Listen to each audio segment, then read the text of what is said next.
Brewokers, selamat datang di Kupas. Kita ulas film asik seru. Di video kali ini saya akan mengupas alur cerita film Letters from Iwo Jima tahun 2006. Diangkat dari kisah nyata, film ini mengisahkan pertempuran paling mengerikan dan paling berdarah selama Perang Pasifik antara pasukan Jepang melawan pasukan Amerika di Pulau Iwo Jima, di mana saat itu sekitar 110.000 pasukan Amerika dikerahkan untuk merebut Pulau Iwo Jima. Kondisi Jepang yang sudah terdesak di berbagai tempat hanya mampu mengirimkan 21.000 pasukan tanpa bala bantuan dari armada gabungan. Akibatnya mereka pun harus bertempur mati-matian dengan amunisi seadanya demi mempertahankan pulau yang sangat penting tersebut. Baiklah, tanpa berlama-lama langsung saja kita kupas filmnya.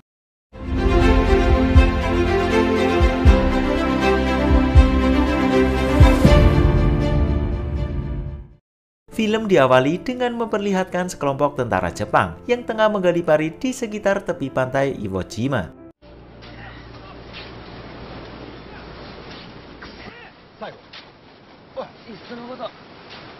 Tidak lama berselang, seorang perwira Jepang bernama Jenderal Kuribayashi datang menuju pulau tersebut dengan menggunakan pesawatnya.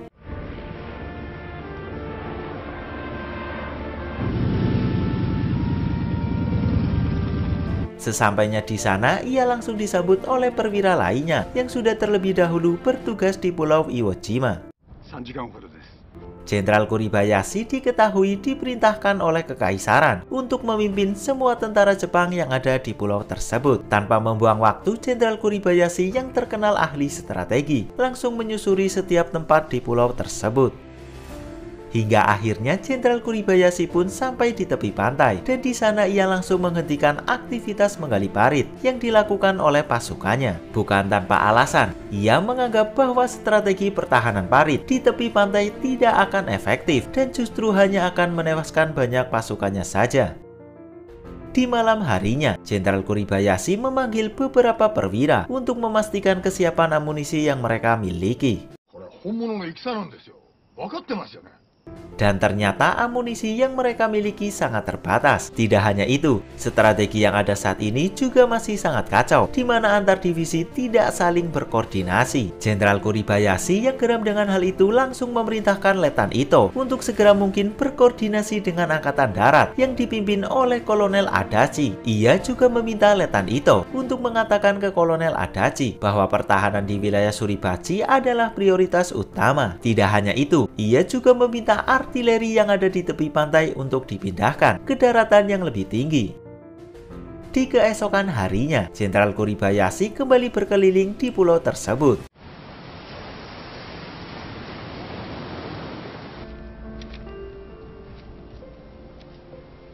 Sampai akhirnya ia tiba di sebuah pemukiman warga, dan di sana ia langsung memerintahkan asistennya untuk memberitahu pasukannya agar segera mengevakuasi para warga sipil sebelum tentara Amerika datang dan melancarkan serangan.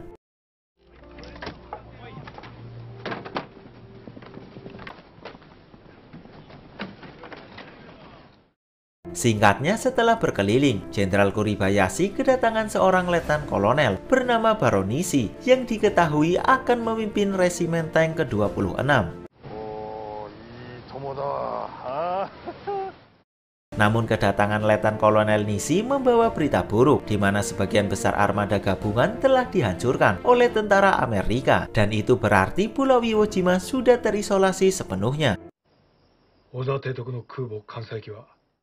Meskipun begitu, Jenderal Kuribayashi tidak berputus asa. Ia yang sangat ahli strategi pun langsung melakukan perubahan besar-besaran terhadap strategi yang ada saat ini, di mana mereka akan membangun benteng bawah tanah di area Motoyama, Higashima, dan Suribachi. Ketiga benteng tersebut nantinya akan saling terhubung dan akan mereka gunakan untuk bertempur sampai titik darah penghabisan. Motoyama, Higashiyama, dan Suribachiyamaにかけて米国が1年間に生産する自動車の台数をご存知か。本土の防衛につかせるように。Singkat cerita, penggalian terowongan untuk benteng bawah tanah mulai dilakukan.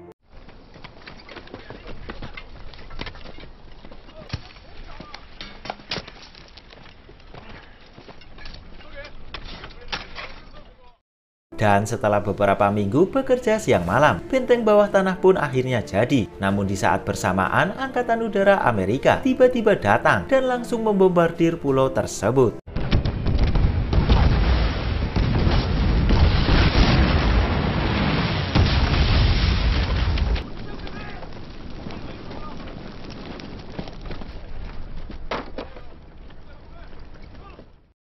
Selang beberapa hari kemudian, Asisten Jenderal Kuribayashi melaporkan bahwa armada kapal Amerika telah meninggalkan Pulau Saipan dan sedang bergerak menuju Pulau Iwo Jima.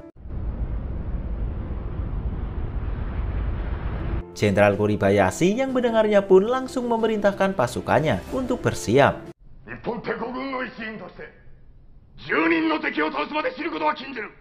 Dalam pidatonya tersebut, Jenderal Kuribayashi menegaskan bahwa pasukannya dilarang mati sebelum membunuh 10 tentara Amerika.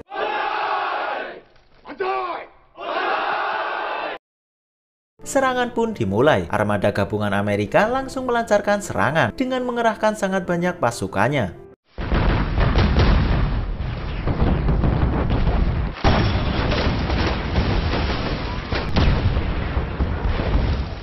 Tapi luar biasanya, gelombang pertama serangan tentara Amerika berhasil ditahan oleh tentara Jepang. Wilayah Suribachi yang menjadi prioritas utama juga masih aman terkendali. Dan yang lebih hebatnya, tidak ada satupun korban tewas di pihak Jepang. Padahal dari pihak Amerika sudah mencapai sekitar 1.000 tentara yang tewas.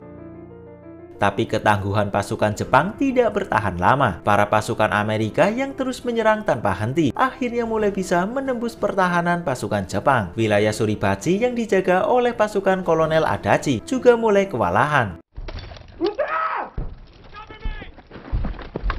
Hingga akhirnya Kolonel Adachi mengabarkan ke Jenderal Kuribayashi bahwa wilayah Suribachi sudah tidak bisa dipertahankan.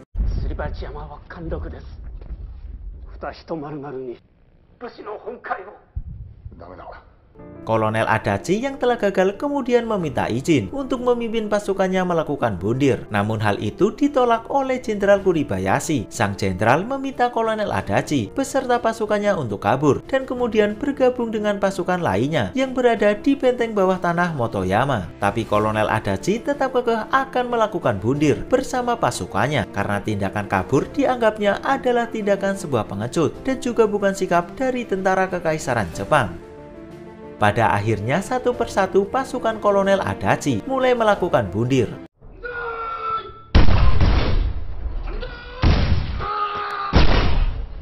Tapi dua pasukannya yang bernama Saigo dan Shimizu memilih untuk tidak ikut melakukan bundir. Mereka lebih memilih mengikuti perintah Jenderal Kuribayashi untuk kabur dan kemudian bergabung dengan pasukan lainnya yang berada di benteng Motoyama. Setelah berhasil bergabung dengan pasukan yang berada di benteng Higashiyama, Saigo, Shimizu, dan tentara lainnya mulai bergerak menuju benteng Motoyama.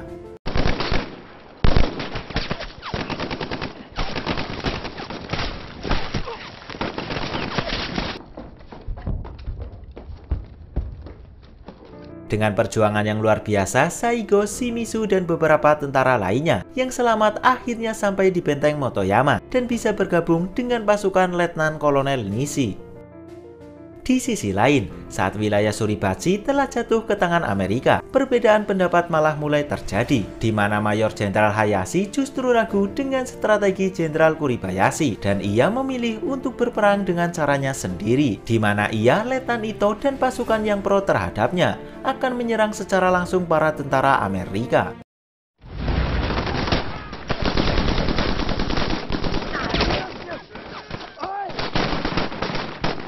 Tapi nyatanya strategi mereka gagal total. Mayor Jenderal Hayashi bahkan tidak terlihat sama sekali di penyerangan tersebut.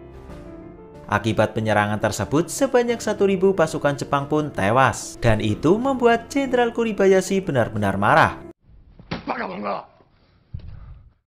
Di hari berikutnya, pertempuran yang sangat sengit masih terus berlanjut. Dan kini para tentara Amerika mulai menyerang benteng Motoyama.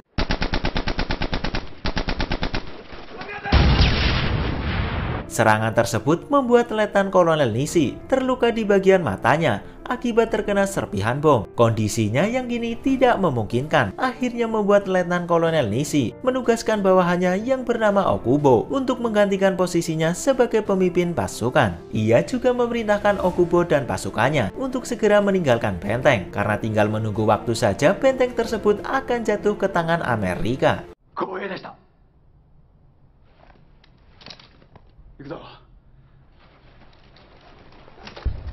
Dengan berat hati, Okubo dan yang lainnya pun meninggalkan Letnan Kolonel Nishi. Saat baru beberapa langkah meninggalkan benteng tersebut, Okubo beserta yang lainnya mendengar suara tembakan dari dalam benteng. Dan sudah jelas tembakan itu adalah tembakan bundir dari Letnan Kolonel Nishi. Semenjak kejadian tersebut, moral beberapa pasukannya pun menjadi sangat kacau. Tidak sedikit dari mereka yang mencoba kabur dan kemudian menyerah kepada tentara Amerika. Salah satu yang melakukan hal itu adalah Shimizu, yang dengan nekat kabur dan memilih untuk menyerah kepada tentara Amerika.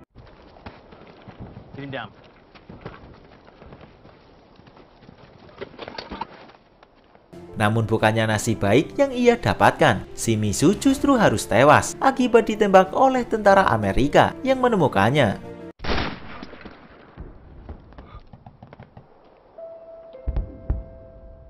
Singkat cerita, pagi hari pun tiba. Okubo dan yang lainnya terlihat terus melanjutkan perjalanan untuk mencapai pertahanan utama, tempat di mana Jenderal Kuribayashi berada. Namun itu bukanlah hal yang mudah, karena mereka harus menghadapi tentara Amerika yang nampaknya ada di mana-mana.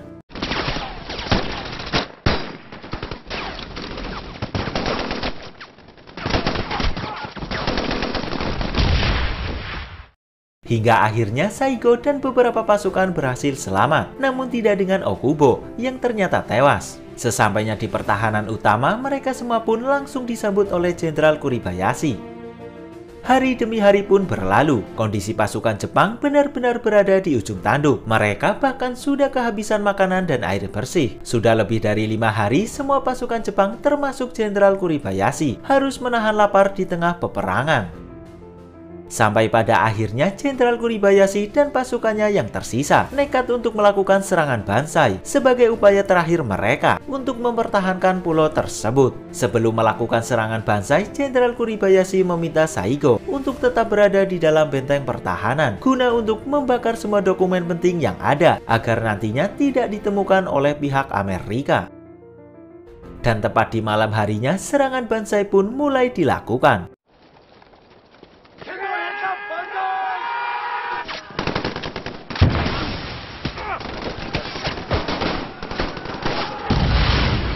Dalam serangan tersebut, semua pasukan Jepang tewas, kecuali Jenderal Kuribayashi dan asistennya yang berhasil selamat. Tapi pada akhirnya, Jenderal Kuribayashi yang telah gagal mempertahankan Pulau Iwo Jima memerintahkan asistennya untuk membunuhnya dengan cara dipenggal kepalanya. Namun saat akan memenggal kepalanya, asisten Jenderal Kuribayashi justru terkena tembakan dari tentara Amerika. Dan alhasil Jenderal Kuribayashi pun tidak jadi tewas, dan yang tewas justru asistennya. Tidak lama berselang, Saigo yang baru saja keluar dari benteng pertahanan melihat Jenderal Kuribayashi tidak berdaya. Seketika ia pun langsung menghampirinya.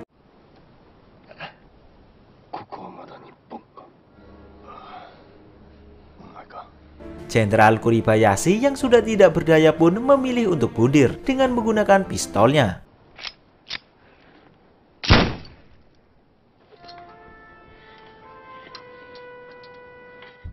Pada akhirnya Pulau Iwo Jima sepenuhnya jatuh ke tangan Amerika dan semua pasukan Jepang tewas kecuali Saigo.